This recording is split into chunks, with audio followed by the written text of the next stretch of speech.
നമസ്കാരം. എല്ലാ മാന്യപ്രേക്ഷകർക്കും ആനുകാലികത്തിൻ്റെ മറ്റൊരധ്യായത്തിലേക്ക് സ്വാഗതം. നമസ്കാരം സാർ. നമസ്കാരം സാർ. ഇപ്പോൾ ട്രംപ് ഗാസയ്ക്ക് മേൽ വലിയൊരു നീക്കം നടത്തിയിരിക്കുകയാണ്. സമാധാന കരാറുമായി 20 ദിന നിർദ്ദേശവുമായി മുന്നോട്ട് വന്നു. നെതന്യാഹു അംഗീകരിച്ചു. അറബ് രാഷ്ട്രങ്ങളൊക്കെ തന്നെ സമ്മതം മൂളി. സൗദിയും കഴിഞ്ഞ ദിവസം അമേരിക്കയോടൊപ്പം ചേർന്നുകൊണ്ട് ഈ കരാർ പ്രാബല്യത്തിലാക്കാൻ വേണ്ടി അവിടെ നിർവഹണത്തിന് വേണ്ടി ഒപ്പം നിൽക്കാമെന്ന് പറഞ്ഞിരിക്കുന്നു. അപ്പോൾ ഹമാസിനെ സംബന്ധിച്ച് ഇനി ഇത് അംഗീകരിക്കുക എന്നതല്ലാതെ മറ്റു മാർഗ്ഗമില്ല. അംഗീകരിച്ചില്ലെങ്കിൽ അതൊരു മരണ വാറണ്ടായി തന്നെ മാറുമെന്നാണ് ഏവരും നിരീക്ഷിക്കുന്നത്. എന്താകും ഹമാസിൻ്റെ ഇനിയുള്ള ഭാവി? ഇപ്പോൾ അവിടെ എന്ത് സംഭവിക്കാൻ പോകുന്നു എങ്കിലും അത് നമ്മൾ കണ്ടറിയേണ്ട കാര്യമാണ്. ഇനിയിപ്പോൾ വരാൻ പോകുന്നത് അമേരിക്കൻ പ്രസിഡന്റ് ഡൊണാൾഡ് ട്രംപ് കാനഡയും ഐസ്ലാൻഡും ഗ്രീൻലാൻഡും ഒക്കെ ഭരിക്കാൻ ആഗ്രഹിച്ചു. അതൊന്നും നടങ്ങുന്നില്ലെങ്കിലും ഇനിയിപ്പോൾ അദ്ദേഹം പലസ്തീൻ്റെ പ്രദേശമായ ഗാസ കൂടി ഭരിക്കാൻ പോവുകയാണ്. അതിൻ്റെ പ്രസിഡൻ്റ് ആവാൻ പോവുകയാണ്. അതോടൊപ്പം തന്നെ ഋഷി സുനാക് എന്ന് പറയുന്ന ബ്രിട്ടീഷ് പ്രധാനമന്ത്രി അധികാരഭ്രഷ്ടനായ ആളാണ്. അദ്ദേഹം വീണ്ടും ഇവിടുത്തെ പ്രധാനമന്ത്രിയോ അല്ലെങ്കിൽ വൈസ് പ്രസിഡൻറ്റോ ആയിത്തീരുക. ഗസയിൽ അത്ഭുതങ്ങൾ സംഭവിക്കുകയാണ്. പശ്ചിമേഷ്യയിൽ ഒരുപക്ഷെ സമാധാനത്തിൻ്റെ അരുണോദയം ഉണ്ടാവുകയാണെങ്കിൽ നല്ലത് തന്നെ. അതുണ്ടായേ മതിയാവും. സംഭവാമി യുഗേ യുഗേ എന്ന് പറയുന്ന പോലെ ഒന്നാണ്. There are no options out. ആ രീതിയിലുള്ള 20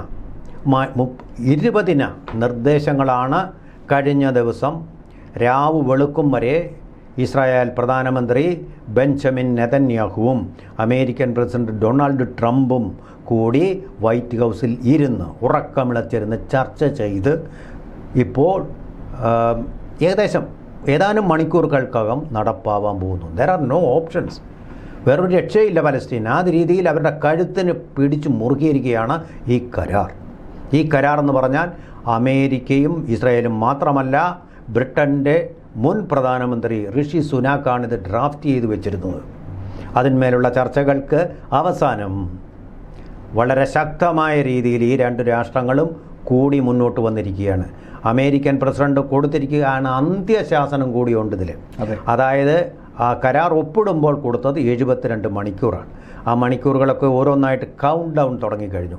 ഇനി ഏതാനും മണിക്കൂറുകൾക്കകം ആയുധം വെച്ച് ഈ ഹമാസ് എന്ന് പറയുന്ന വിഭാഗത്തിന് പലസ്തീനിൽ അടിയറവ് പറയേണ്ടി വരും. ഛത്തീസ്ഗഡിൽ നക്സലുകൾ അടിയറവ് പറയുന്ന പോലെ അതിന് ഏതാനും മാസങ്ങളുണ്ട് ബാക്കി. ഇവിടെ ഏതാനും മണിക്കൂറുകൾ മാത്രമേ ബാക്കിയുള്ളൂ. അവിടുത്തെ മനുഷ്യ ദുരന്തത്തിന് ഒരു അറുതി വരാൻ പോവുകയാണെന്ന് തന്നെ നമുക്ക് ശുഭാപ്തി വിശ്വാസം കൈക്കൊള്ളാം.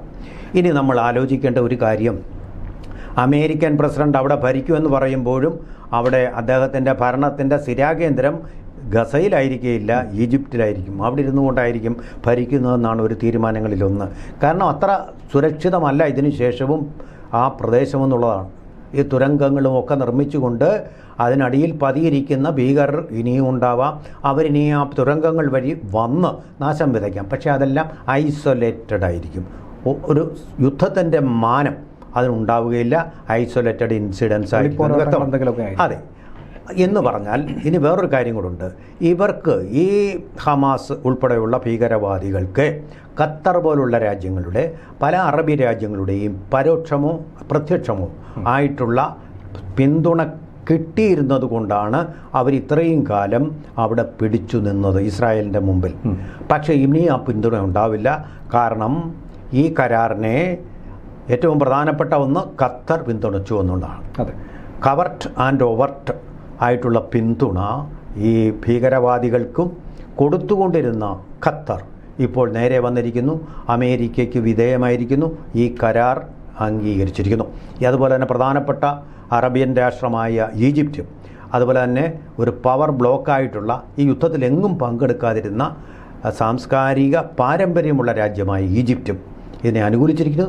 ഇന്ത്യ, അതെ, ഏറ്റവും മുമ്പ് ഇന്ത്യ ഇതിൽ പിന്തുണച്ചിരിക്കുന്നു.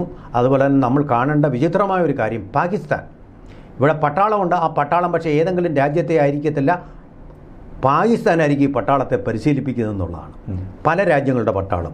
അവിടെ ഇന്ത്യൻ പട്ടാളക്കാരെ ഒരുപക്ഷെ പാകിസ്ഥാൻ പരിശീലിപ്പിക്കുന്ന ഒരു സ്ഥിതി വരുമെന്ന് എനിക്ക് തോന്നുന്നു. ആ രീതിയിലുള്ള ഒരു പട്ടാളമായിരിക്കും അവിടെ ഉള്ളത്. അത് കുഴപ്പമില്ല. പട്ടാളം അവിടെ രാഷ്ട്രീയമില്ല, രാജ്യങ്ങൾ തമ്മിലുള്ള ഒരു വിഭജനം അവിടെ ഉണ്ടാകുന്നില്ല. സമാധാനത്തിന് വേണ്ടി എല്ലാവരും ഒന്നിക്കുന്നു. പക്ഷേ ഇന്ത്യൻ പട്ടാളത്തിൽ ചിലപ്പോൾ അവരെ പഠിപ്പിക്കേണ്ടതായിട്ടുള്ള ഘട്ടങ്ങൾ വരാം. കാരണം ടീച്ചർക്ക് തെറ്റിപ്പോയാൽ ചിലപ്പോൾ സമർത്ഥനായ വിദ്യാർത്ഥിക്ക് തിരുത്തേണ്ടി വരുമല്ലോ, ആ അവസ്ഥ കൂടി വരാം. പക്ഷേ നമ്മൾ കാണേണ്ട ആദിത്യൻ ഇത് നടക്കുമോ എന്നുള്ളത്. നടക്കാതിരിക്കാൻ പിന്നെ എന്താ വഴി? നിങ്ങൾ സമാധാനമായിട്ട് ജീവിക്കുന്നവർക്ക് അവിടെ ജീവിക്കാം. എങ്ങനെ വേണം? ആയുധങ്ങൾ മുഴുവൻ മാറ്റിവെച്ചാൽ പോരാ, തിരിച്ചു കൊടുക്കണം. ഇസ്രായേലിന് കൊടുത്തിട്ട് കീഴടക്കണം എന്നുള്ളതാണ് വ്യവസ്ഥ. മാറ്റിവെക്കും ചിലപ്പോൾ. അവിടെയാണ് ഈ അപകടം പതിയിരിക്കുന്നത്. അല്ലാത്തവർക്ക് ഇവിടം വിട്ടു പോവാം. നിങ്ങൾക്ക് എവിടെ വേണമെങ്കിൽ പോവാം. നിങ്ങൾക്ക് ഇഷ്ടമുള്ള രാജ്യത്തോട്ട് പോകും. ഏതെങ്കിലും രാജ്യം പ്രവേശിപ്പിക്കുമോ? ഖത്തറായിരുന്നു പ്രവേശിപ്പിക്കുമായിരുന്ന രാജ്യം. ഈ കരാറിൻ്റെ അടിസ്ഥാനത്തിൽ ഇനി പ്രവേശിപ്പിക്കുമോ? മടിക്കും. അപ്പോൾ അങ്ങനെ ഒരു സ്ഥിതിവിശേഷം വന്നിരിക്കുകയാണ്. അവർക്ക് നിൽക്കക്കള്ളിയില്ലാതായിരിക്കുക. കീഴടങ്ങിയേ രക്ഷയുള്ളൂ. അതോടൊപ്പം തന്നെ 28ഓളം ബന്ദികളെ അവർ കൊന്നു കഴിഞ്ഞിട്ടുണ്ട്. അവരുടെ ശവവും ഇപ്പോൾ ജീവിച്ചിരിക്കുന്ന പട്ടിണി പ്രായക്കാരായിട്ടുള്ള, കഷ്ടപ്പെടുത്തുക, ആഹാരം കൊടുക്കാതെ, ആ 20 പേരെയും കൂടി ഇസ്രായേലിന് കൈമാറണം. ഇസ്രായേൽ അപ്പോൾ വെറുതെ ഇരുന്നാൽ പോരാ. ഇസ്രായേൽ പിടിച്ചുകൊണ്ടുപോയിട്ടുള്ള 1800 പേര്, അവർ മുഴുവൻ ജീവനോടുണ്ട്, 1800 പേരെ കൈമാറുകയും ചെയ്യണം. ഇതെല്ലാം നടക്കണം. ഇതിനുള്ള പ്രവർത്തനങ്ങൾ ഇപ്പോൾ നടന്നുകൊണ്ടിരിക്കുക. ഏതാനും മണിക്കൂർ മാത്രമേ ഉള്ളൂ. ഏതാനും മണിക്കൂറുകൾക്കകം ഇത് നമുക്കറിയാം. അവിടെ സൂര്യോദയം ഉണ്ടായിട്ടുണ്ടോ എന്നുള്ളത് നമുക്ക്, കറുത്ത പുകയാണോ വരുന്നത്, വെളുത്ത പുകയാണോ എന്ന് നമുക്കറിയാം. എന്തായാലും ഇതൊരു വലിയ നല്ല കാര്യം തന്നെ. പക്ഷെ നോക്കണം, നമ്മൾ അതിൻ്റെ മനോഹാരിത നോക്കണം. യുദ്ധത്തിൻ്റെ 3ാം വാർഷികത്തിൽ അതിനൊരു പരിസമാപ്തി കുറിക്കുന്ന രീതി നിസ്സാര കാര്യമൊന്നുമല്ല. ഒരു കൊച്ചു രാജ്യമായ ഇസ്രായേൽ എന്നാണ് അന്ന് വളരെ നമ്മളെക്കാളിലൊക്കെ ഈ രാജ്യതന്ത്രജ്ഞതയും ഒക്കെ അറിയാവുന്ന MK ഭദ്രകുമാർ പറഞ്ഞതെന്തെന്നറിയോ?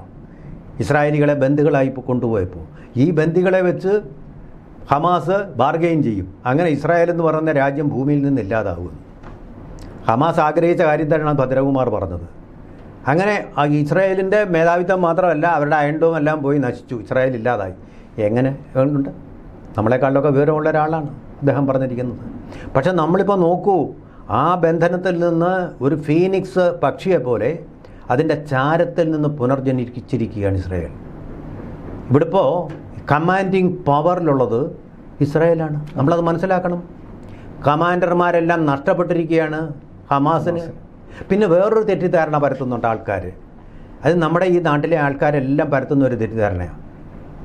പാലസ്തീൻ രാഷ്ട്രത്തെ യൂറോപ്യൻ രാജ്യങ്ങളെല്ലാം അംഗീകരിച്ചു. പലസ്തീൻ എന്ന് പറഞ്ഞു. ഈ പലസ്തീൻ എന്ന് പറഞ്ഞാൽ നമ്മുടെ ആൾക്കാർ ഐഡൻറ്റിഫൈ ചെയ്യുന്ന ഹമാസുമായിട്ടാണ്. രണ്ടും ഒന്നാണെന്നാണ്. വലിയൊരു അബദ്ധധാരണയാണ്. ഹമാസ് എന്ന് പറയുന്ന പാലസ്തീൻ ലിബറേഷൻ ഓർഗനൈസേഷൻ എന്ന് പറയുന്ന ആ സംഘടനയെ നശിപ്പിക്കാൻ വേണ്ടി ഭീകരത കൊണ്ട് നേരിട്ട് ജനാധിപത്യപരമായി പ്രവർത്തിച്ചിരുന്ന ആ സംഘടനയെ നശിപ്പിച്ച സംഘടനയാണ് ഈ ഹമാസ് എന്ന് പറയുന്നത്. ഇപ്പോഴും ഉണ്ട് പലസ്തീനിൽ യെരുശലേമിൻ്റെ ഒരു ഭാഗം, ഗൊലാൻ ഹൈറ്റ്സ് എന്ന് പറയുന്ന കുന്നുകളുടെ ഒരു ഭാഗം, അതുപോലെ തന്നെ വെസ്റ്റ് ബാങ്കിൻ്റെ ഒരു ഭാഗം, എല്ലാം കൂടെ ചേർന്ന് ഒരു ചെറിയ രാജ്യം, കൊച്ചു രാജ്യം. അതിപ്പോൾ ഈ ഒരു കരാറിനെ പലസ്തീൻ അതോറിറ്റി അംഗീകരിച്ചു കഴിഞ്ഞിരിക്കുന്നു. എന്ന് മാത്രമല്ല, മഹ്മൂദ് അബ്ബാസ് എന്ന് പറയുന്ന പലസ്തീൻ്റെ മേധാവി, ഭരണാധികാരിയുണ്ട്, ഐക്യരാഷ്ട്രസഭയിലെ അംഗമാണ്. അദ്ദേഹം പറഞ്ഞു ഈ ഹമാസ് ആയുധം വെച്ച് കീഴടങ്ങണം എന്നാണ് പറഞ്ഞത്. ഹമാസും പലസ്തീനുമായിട്ട് ഒരു ബന്ധവുമില്ലെന്നാണ് പറഞ്ഞത്. അത് മനസ്സിലാക്കാതെയാണ് നമ്മുടെ രാജ്യത്ത് ഈ പാലസ്തീൻ ഐക്യദാർഢ്യം എന്നുള്ള പേരിൽ ഹമാസിൻ്റെ ഒരാളിനെ കൊണ്ട് ഓൺലൈനായിട്ട് സംസാരിപ്പിച്ചത്. അതുകൊണ്ടാണോ എന്നറിയില്ല, ആ ആളിനെ തന്നെ ടാർഗറ്റ് ചെയ്ത് ഇസ്രായേൽ മിസൈൽ അയച്ച് ഖത്തറിലിട്ട് അദ്ദേഹത്തിനെ കൊന്നു. വല്ല കാര്യം ഉണ്ടായിരുന്നു? അദ്ദേഹത്തിനെ കൊലയ്ക്ക് കൊടുക്കേണ്ട വല്ല കാര്യം ഉണ്ടായിരുന്നു? മഹ്മൂദ് അബ്ബാസിനെയോ അദ്ദേഹത്തിൻ്റെ പ്രതിനിധിയെ വിളിച്ചാൽ പോരെ? ഇപ്പോൾ മാധ്യമ കോൺക്ലേവ് നടക്കുന്നു. അത് എന്ത് കുന്തമായാലും അവിടെ വിളിച്ചുകൊണ്ട് വരുന്ന പലസ്തീൻ്റെ അംബാസിഡറെയാണ്. അത് കുഴപ്പമില്ല. പലസ്തീൻ അംബാസിഡറെ കൊണ്ടുവന്നാൽ കുഴപ്പമില്ല. പലസ്തീൻ എന്ന് പറഞ്ഞാൽ സമാധാനത്തിൽ കഴിയാൻ ഇസ്രായേലുമായിട്ട് യുദ്ധം ചെയ്യാത്ത ഒരു രാജ്യമാണത്. അവരുമായിട്ട് ഇസ്രായേലിന് യുദ്ധമില്ല, ഹമാസുമായിട്ടാണ് യുദ്ധം. അപ്പോൾ എല്ലാവരെയും തെറ്റിദ്ധരിപ്പിച്ചു. ഹമാസുമായിട്ട് ഇസ്രായേൽ നടത്തുന്ന യുദ്ധം എന്ന് പറഞ്ഞാൽ അത് പലസ്തീനോട് ഇസ്രായേൽ നടത്തുന്ന യുദ്ധമാണ്. അങ്ങനെയില്ല. പക്ഷെ പലസ്തീനും ആഗ്രഹം ഇസ്രായേൽ എന്ന് പറയുന്ന ഒരു അമുസ്ലിം രാജ്യം പശ്ചിമേഷ്യയിൽ ഉണ്ടാവരുതെന്നായിരുന്നു. പക്ഷേ ഇപ്പോൾ അവർക്കും മാറേണ്ടി വരും. കാരണം ആരും ഉണ്ടാവില്ല സഹായിക്കാൻ. അറേബ്യൻ രാജ്യങ്ങളുടെ സഹായമാണല്ലോ ഉണ്ടായിരുന്നു, ഈജിപ്തിൻ്റെ. അതൊന്നും ഇനി ഉണ്ടാവില്ല. അപ്പോൾ ആ കളികളൊക്കെ, തീക്കളികളെല്ലാം ഇനി അവസാനിക്കുകയാണ്. ചെറുപ്പം ഏകദേശം ഒരു 24 മുതൽ 48 മണിക്കൂർ വരെ സമയമാണ് ഹമാസിന് അവശേഷിക്കുന്നത്. അത് കഴിഞ്ഞാൽ എന്തും തന്നെ ചെയ്യാൻ നെതന്യാഹുവിന് പൂർണ്ണ അധികാരമെന്നാണ് ട്രംപ് പറഞ്ഞിരിക്കുന്നത്. പൂർണ്ണ അധികാരം മാത്രമല്ല, പിന്നിൽ ഞാൻ ഉണ്ടാകും എന്നും പിന്നിലല്ല, പിന്നിൽ എന്ന് പറഞ്ഞിട്ടില്ല. ഈ പിന്നിൽ നേരത്തെ ഉണ്ടല്ലോ അമേരിക്ക, അത് വ്യക്തമാണ്. ഇനി മുന്നിലേക്കാണ് വരുന്നത്. ടോമോഹോക്ക് മിസൈലുകളായിരിക്കും പോകുന്നത്, ഇറാഖിലേക്ക് പണ്ട് പോയതുപോലെ ടോമോഹോക്ക് മിസൈലുകളായിരിക്കും പോകുന്നത്. അവരുടെ അറേബ്യയിലുള്ള അറബ് രാഷ്ട്രങ്ങളിലുള്ള സൈനിക താവളിൽ നിന്ന് ഈ മിസൈലുകൾ അങ്ങോട്ട് തൊടുത്തുവിടും. നിമിഷ നേരം കൊണ്ട് കഴിയും. ഇത്രയും ദിവസമൊന്നും എടുക്കില്ല അതിന്. പിന്നെ ഇസ്രായേലും കൂടെ അതിൻ്റെ ബുദ്ധിയും കൂടെ ചേർന്ന് പ്രവർത്തിച്ചു കഴിഞ്ഞാൽ ഏതാനും സെക്കൻഡുകൾ മാത്രം മതി ഹമാസിനെ പൊടി പടലമാക്കാൻ വേണ്ടിയിട്ട്. അതറിയാം, ഹമാസിനറിയാം. ഇവർക്ക് ഈ അടവ് നയമുണ്ട് CPM-നെ പോലെ. ചിലപ്പോൾ ശരി ഞങ്ങളിതെല്ലാം സമ്മതിച്ചു എന്ന് പറഞ്ഞ് പതിയിരുന്നിട്ട് പിന്നെയും തലപൊക്കും. തലപൊക്കാതിരിക്കാനാണ് എല്ലാ രാജ്യങ്ങളുടെയും കൂടെ ചേർന്ന, പാകിസ്ഥാൻ്റെയും കൂടെ ചേർന്ന പട്ടാളം. അവിടെയാണ് എനിക്കൊരു പേടി വരുന്നത്. പാകിസ്ഥാൻ്റെ പട്ടാളം ഉണ്ടെങ്കിൽ അവരുടെ നിലപാടെന്തായിരിക്കും എനിക്കിപ്പോഴും സംശയമുണ്ട്, ആശങ്കയുണ്ട്. പാകിസ്ഥാൻ്റെ പട്ടാളമാണ് ഇവരെ എല്ലാം പരിശീലിപ്പിക്കുന്നത്. പരിശീലിപ്പിച്ച് കഴിഞ്ഞാൽ എന്തായിരിക്കും സ്ഥിതിയെന്ന് എനിക്കൊരാശങ്കയുണ്ട്. പക്ഷേ തൽക്കാലം ഒരു വെടിനിർത്തലല്ല, സമാധാനത്തിൻ്റേതായിട്ടുള്ള ഒരു സൂര്യോദയം അവിടെ വരട്ടെ. നമ്മൾ വളരെ മുമ്പേ ആഗ്രഹിച്ച പശ്ചിമേഷ്യയിലെ ഈ സമാധാനത്തിൻ്റെ സൂര്യോദയം ഉണ്ടാവട്ടെ എന്ന് നമുക്ക് ആശംസിക്കാം. തീർച്ചയായിട്ടും ഹമാസ് ഒരു അനുകൂല തീരുമാനം തന്നെ ആയിരിക്കും ഇനി പറയുക എന്നുകൂടി പ്രതീക്ഷിക്കാം, അല്ലേ?